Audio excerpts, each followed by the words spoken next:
Hello friends, இன்றைக்கி டே 5 art 5. இன்றைக்கி நம்ம யாரை ட்ரா பண்ண போகிறோம் வாங்க பார்க்கலாம். இன்றைக்கி நம்ம ட்ரா பண்ண போகிறது திலகவதி ஐபிஎஸ். இவங்க தான் தமிழகத்தின் முதல் பெண் ஐபிஎஸ்.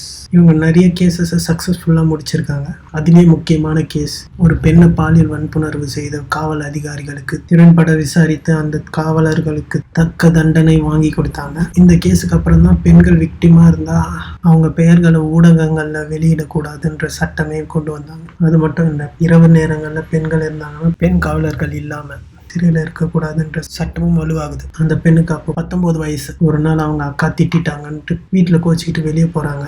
எங்கே போகிறாங்கன்னா அவங்க அப்பா சென்னையில் இருக்காரு, அவர்கிட்டே போகிறேன்னு சொல்லிட்டு அவங்க கிளம்பிட்டாங்க.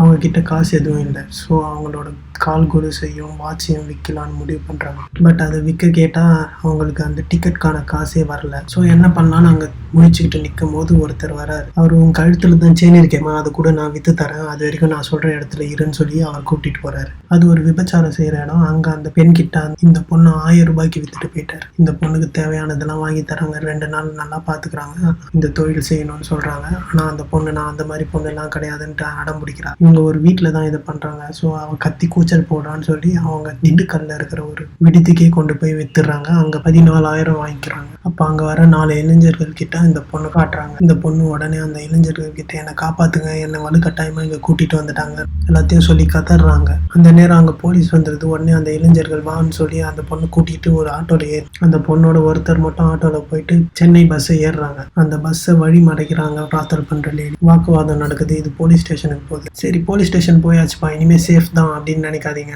அங்கே தான் ஒரு பெரிய கொடுமையாக நடக்குது.